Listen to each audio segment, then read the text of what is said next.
Okay.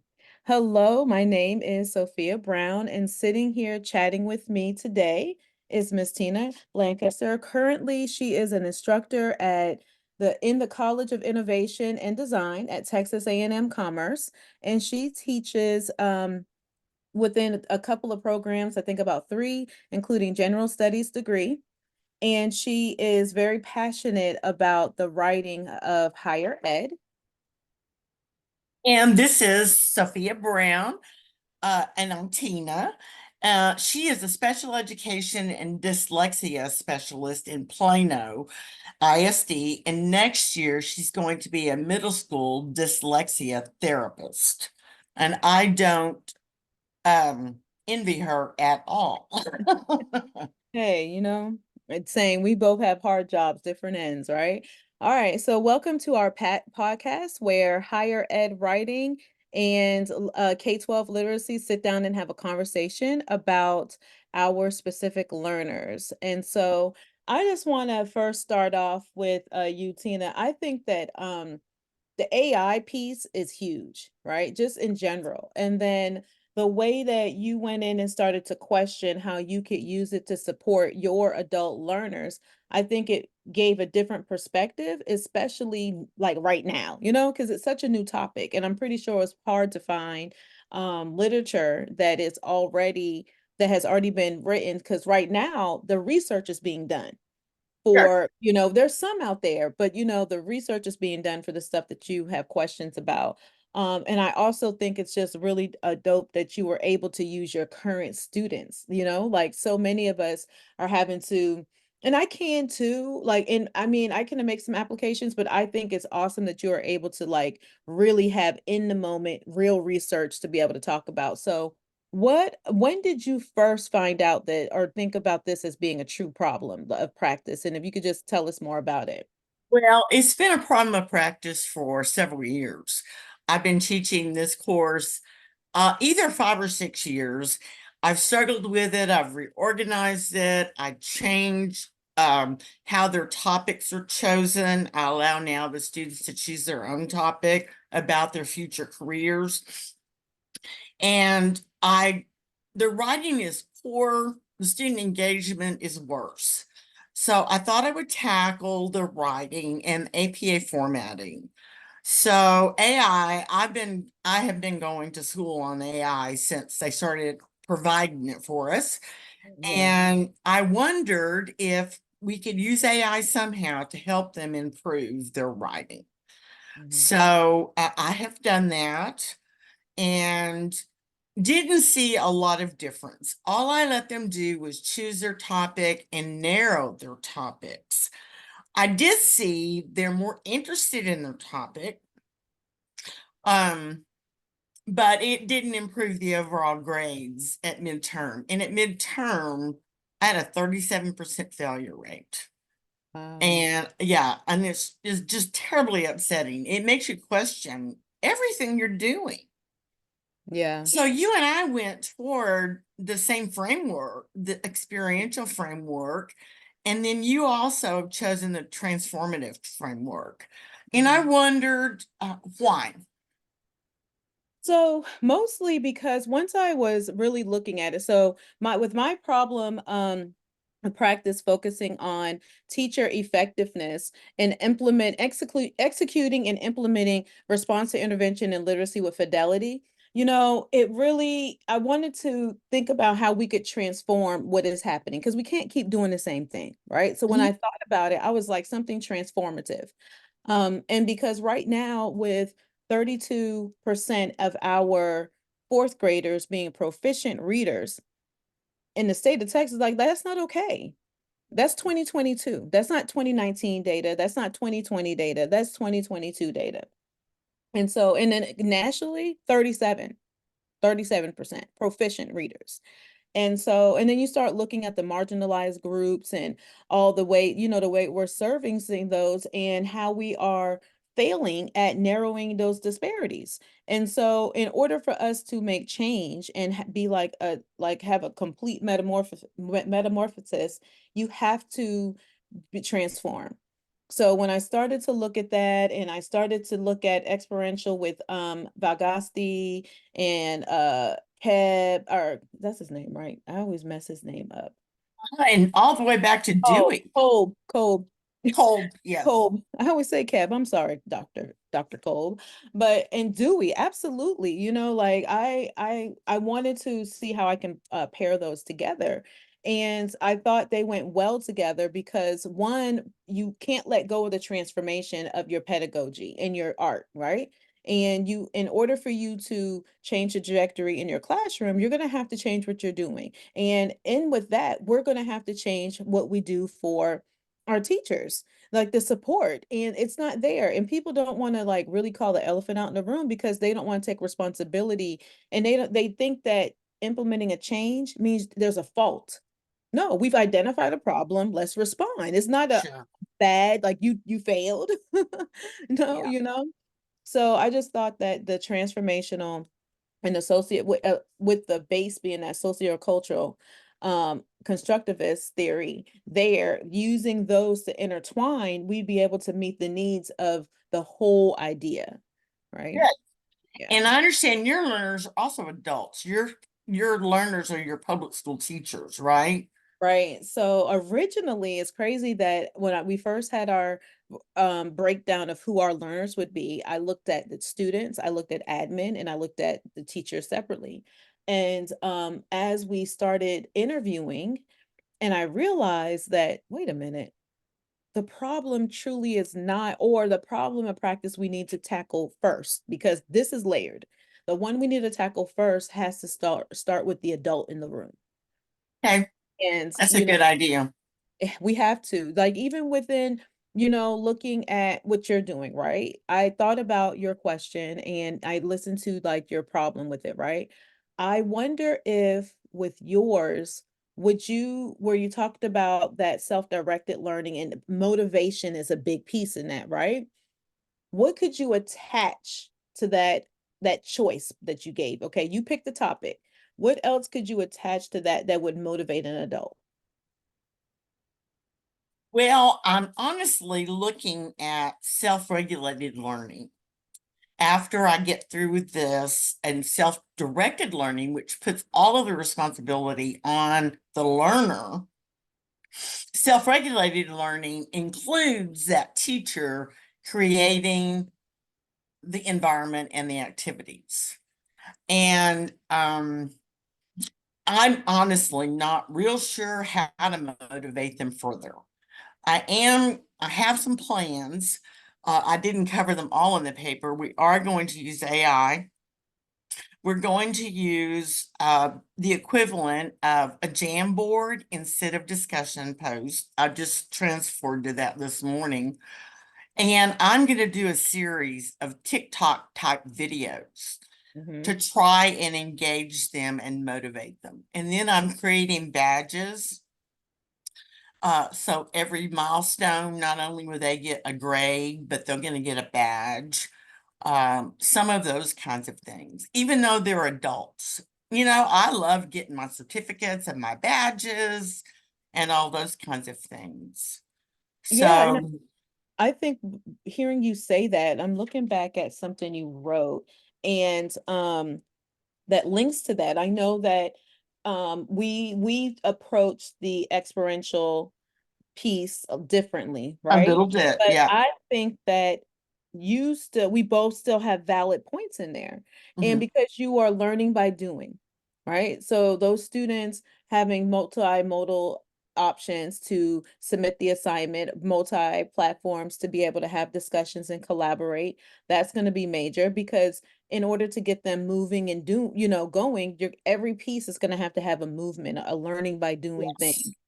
So I Yes. think that, you definitely touched based on that. And I want to say, ask a question of maybe even putting in some other, because the part I'm trying to connect the part where they need to be self-directed, like way more, right? So I'm trying to say, with the TikTok videos and with you doing them, how about say, hey, you know what? If you participate in this this amount of class right here and you produce this amount of work, I'll drop the lowest grade. If Yeah, that's it, that's a great idea. I'll Mhm. drop the lowest grade, right? And I think the grades is what's going to motivate them because nobody wants to, Yes. that's the Everybody adult wants the motivator. A. Mhm. Everybody wants the A, accompany that with your badges, you know, all of that together. And I think that, or get 5 badges, drop the lowest, Yeah, like, I was gonna get 5 badges and give them a bonus points or mhm. drop the lowest grade. I could do either one.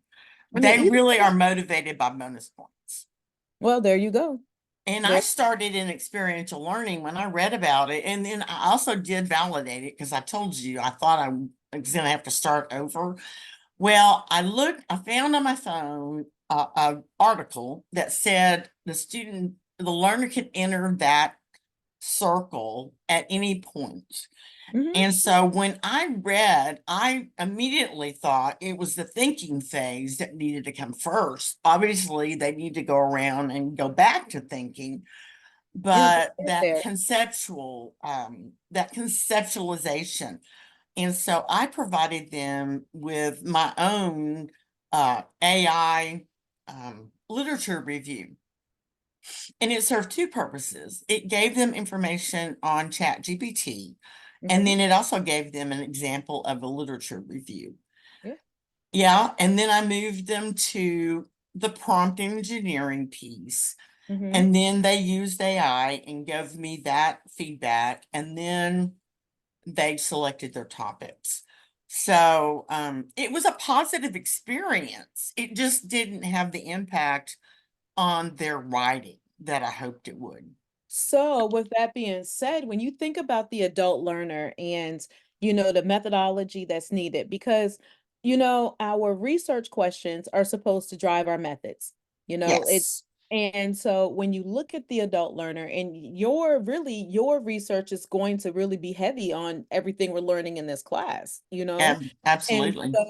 so in looking at application, I would say that you almost really, if you identify those two or three things, you can really use that as your guiding to start your building your methods and not have to deviate for them so much. Because I know you've had to go back and restructure.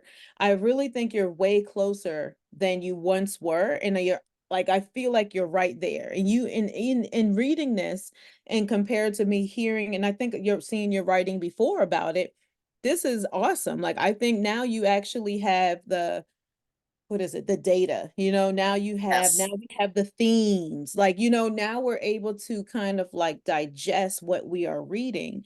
And yeah, I really think you have your adult learner. Like, Well, and thank you. I'm excited. I am so excited about what I've already started working on some of the interventions that I will put into place. It's going to be a timing issue of whether I can get it all done. But well, what about you you? get to. How are you going to get the participants? And tell me more about Orton Gillingham's training. Oh, absolutely. So the participants, for me, I'm fortunate in knowing a lot of admin, right, in K-12 all over the world. Oh, And good. like, just not just in the sense of colleagues, but friends and family and colleagues, right? So I've been sitting back kind of looking like, okay, I know I can get the DC area, but I really truly want to have comparing on different ends, right? Like, what does a low income rural school look like? And Mhm. low income urban school, like those Title 1. So that's going to be the place I'm gonna search at first because I really want to target marginalized communities and Okay. target the intervention there. So when I mean target, the I intervention know there. what you mean. But and then just see if they'll allow me to survey their teachers. I might not choose any of those first schools, like, because it may not fit what the research is. And I just want to focus on, after that, looking and seeing what the needs are, because we really need to change how we're intervention when our doing our interventions. There's no accountability, Tina. And it starts within our training programs and batch on bachelor levels, right? And our alt cert programs. And I look at me, I went through alt cert all the way through from from the teacher part and the reading specialist. And when I look back at it, the things that I gained the most value and knowledge in happen outside of all of those programs. And you And so, said in your article that your teachers feel that professional development from other teachers is the most valuable. right, right. And they all said that. And it was like, wow. And that it's scarce that it's happening, like those good trainings. So it's not, I look at it at different ways. Yes, the company you work for should be invested in growing you, right? But hmm, the onus needs to be on you. You are the professional, right? And Right. like you need to want to get better. So that Orton Gillingham this is a perfect time to explain that. When I became a teacher 6 years ago, I had a plan. I said, I'm going to go into this field. I'm going to get this master's degree in education because my other degree is in forensic counseling. And then my bachelor's are in pre-law, criminal justice, and paralegal studies. But my background has always been mental health, child welfare, people work. Huh? I've done all type of people work, except for being a doctor, right? But in that subjective. So with that being said, it was just looking at like when I got better in each area in each profession I had to be self-motivated. I had to be self-directed. I In the times that I got better, it wasn't because I waited for my district ISD or the state of Texas when I was a CPS investigator. I didn't wait for them. No, yes, they sent me to fabulous trainings. I was able to train with Border Patrol, Homeland Security. I had federal training and things, right? So awesome. However, in order for me to take that to the next level, I had to be self-directed. I had to be self-motivated. So when I look back at the teachers and their questions, my questions changed, right? Like I wanted to now know, when was the last time you filled your teacher toolbox on your own? Yeah. And the first thing, well, cost and this and that. And I was like, if you want it, you can get it done. Like I took part of my school refund check that I got and I use that because it's supposed to go towards your education, your books, the Sure. cost of living and the do things. So I took that and I went and paid for at the Institute of Multisensory Education a nice bit of change to go take this class. 30 hours, and it teaches it's structured literacy. It teaches the teacher, or it's a method, I should say, of teaching reading. It Yeah. is. So, so I needed to know the basics, right? I'm a great teacher. I mean, but prior to that, I thought I knew how to teach a child how to read, a person how to read, but I realized I was missing such a huge piece. And so I wanted to level up my toolbox. And They don't teach you to teaching as a professor no, or a lecturer or instructor. I have a background and have experience, and I got a couple of degrees, but no one set up and said, this is how you're going to teach. So I mm-mm, kind of did the same thing. I took the and American colleges, educators, something in online teaching and got certified. And okay. that taught me a lot. There's a lot about diversity and inclusiveness in those Yeah. activities. And then I took Quality Matters, which is instructional design for Yeah. how you lay out your classes.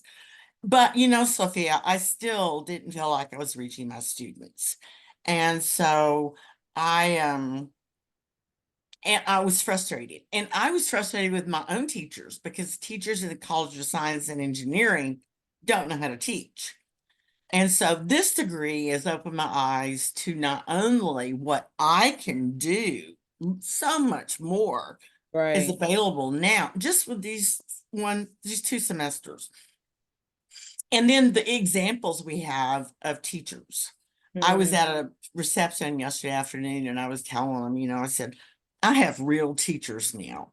And I can take just from their examples of how they have managed their classes and got ideas that I think will be valuable for yeah. my own students.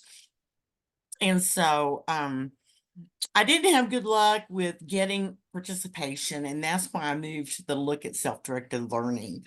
And I have moved beyond that now, and Dr. Court may not want to hear this, but I'm moving to self-regulated learning. And that's what's going to be my dissertation topic, instructional strategies with self-regulated learning.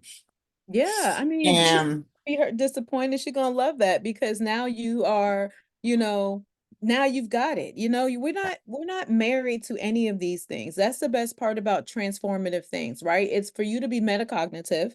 And even as like my adult learners and my when I'm looking at the teacher and how to build that my response or my intervention, and I figured out when she was talking about using intervention as a word, I was saying my response, right? uh-huh, Because and so with that would be to have these professional learning communities and be able to foster the type of outcome, right? Because when you begin with the end in mind, you think about where you want to go. And how are we sure, going to do that with our kids if we're not doing that with ourselves, right? Or our students, whether they are a fifth grader or a junior in college. And sure. so when it comes down to it, it's like those professional learning communities of collaboration, when they're doing it, they'll allow their students to do it, right? So all of that is going to be a skill set embedded in these students early because of their teachers. So it's so many different layers to this of benefit. Teachers collaborating, iron sharpening iron, and them getting the training. So my intervention would be built where they first would get that literacy training, because the average teacher, and that Sherry told us 58% of the teachers in our state are not certified. When she shared that, my mind, I've not let it go. it's Oh, I it's know. here. I literally think about it every time I walk into my building. And I'm a team leader, so I've had the opportunity to be connected to all the elementary schools in Plano. And being a team district leader, you able to see things and hear things. And I'm like, man, we need to do better. I started presenting this year from an assignment I submitted in Dr. A's class, content literacy, in the spring of 2023. Because I started that semester before y'all. Uh-huh, And so in that class, we submitted. I'm there presenting. Everybody there is in their 15-year teaching. I'm in my 6th year. uh-huh. Okay. And the youngest one there presenting, and the only woman of color. And it was only two other, and when I mean color, I mean like black, brown, all of the in between. And I look back at the population and demographics and age and experience. My generation was not present. Wow. And I mean, I say generation, I'm 42. I mean, those teachers that were teaching less years and, under 10 years, under 6 years, those conferences are conferences that if you're a first year teacher, you need to go. Yeah. You need to go. And then I participated in the Bill Mayer with Texas A&M Commerce. And then this summer, I'm presenting to the Texas elementary school principals. And so when I look at the lineup of the topics that are coming, and when I talk to these principals, everything has to do with teacher preparation. The literature straight up says that teacher preparation and knowledge is the catalyst, is the Sure. key, It's the because key. you're pouring in, you're teaching, you're supposed to grow these kids, and we're failing at that. I was reading back as I was looking for self-directed learning, self-regulated learning history of our education system. And it all had to do with, it all had to do politics, the social changes in the 60s, and the movements in the 70s and 80s. And it's so sad, Sophia, that we haven't overcome these issues you're talking about right now. This is so old. When I was doing my research, so originally I was looking up stuff and I was like, okay, let me look at the backlog of this. So I went to those databases, the national education databases of data and all those things. And 1992, 29% of fourth graders were proficient readers. We're only at 37. Yeah. Why And are we not moving forward? this what I'm researching, my problem of practice, my intervention is not new.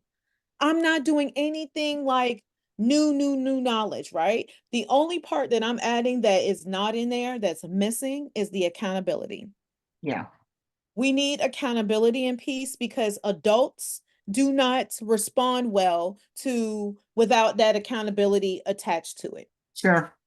We don't learn our lesson. Well, We don't. You yeah. need to be accountable. You got to make sure because the reality is we see what happened when you allow adults to be self-regulated on their own. Now, granted, I'm not saying you gotta it's gonna be punitive, not that at all. Right. However, if you have a certain proficiency level, the data is going to speak for itself. Your data will drive what happens.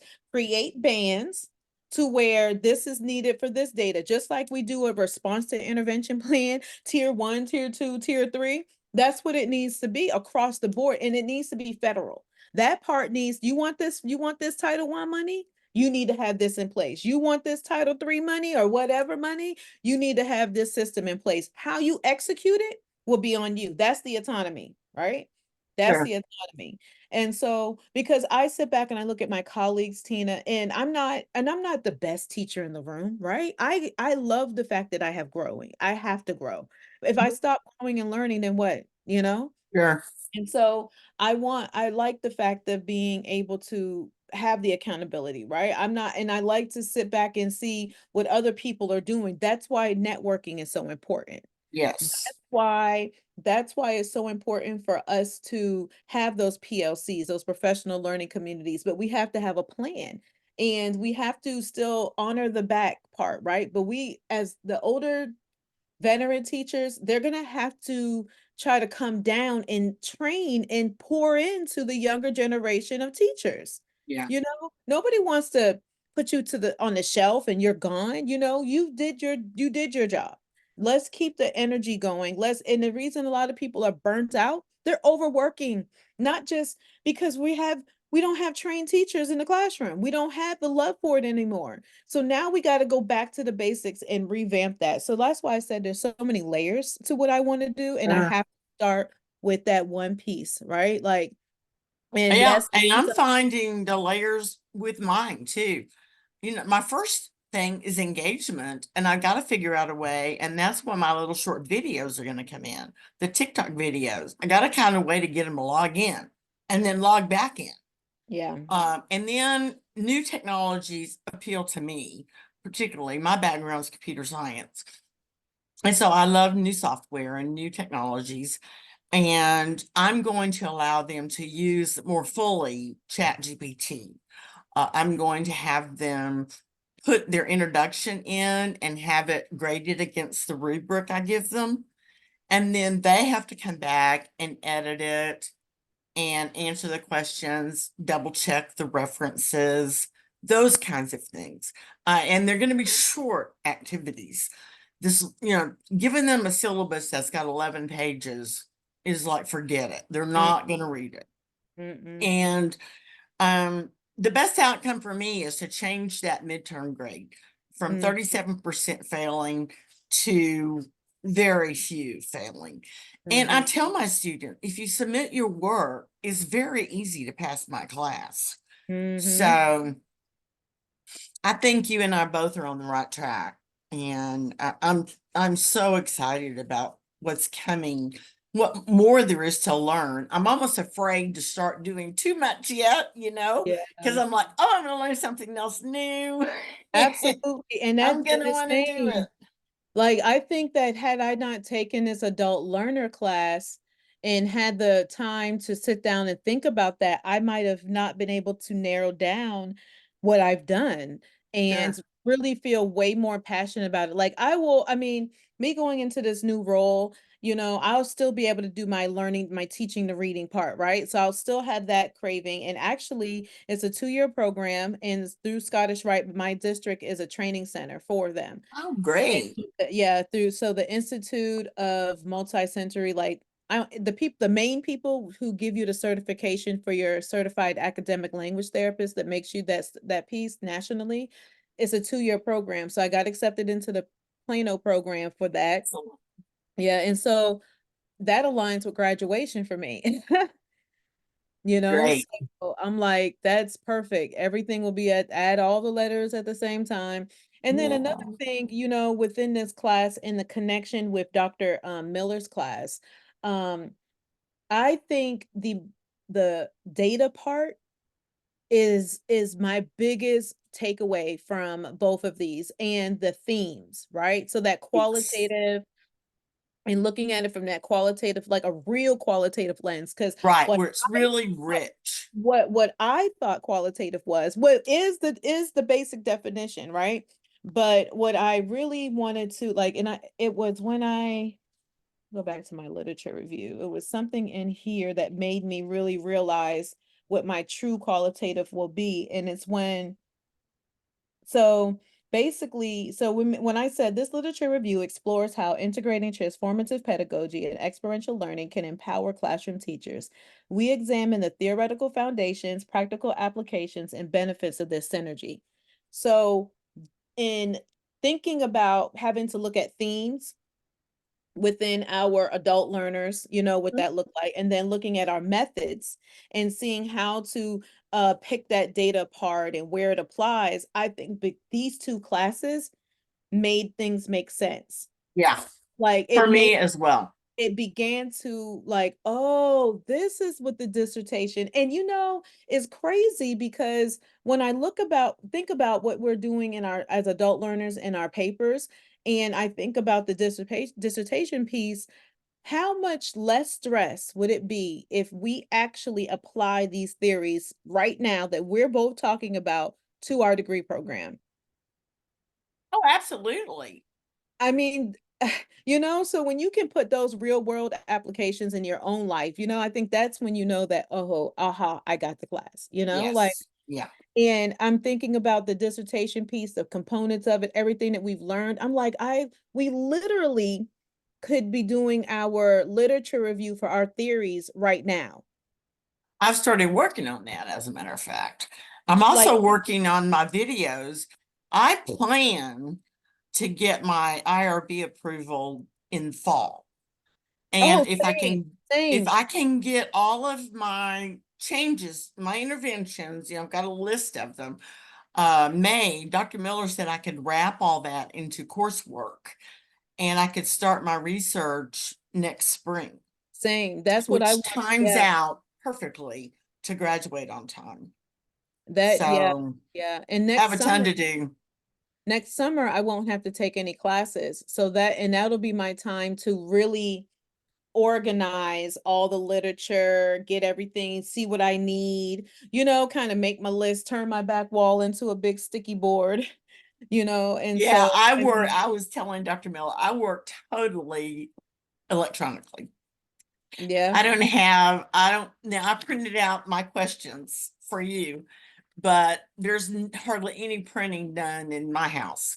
I do everything electronically. Annotate my books, I highlight, I copy. I can search those books, and I have everything in EndNote now, all of my literature.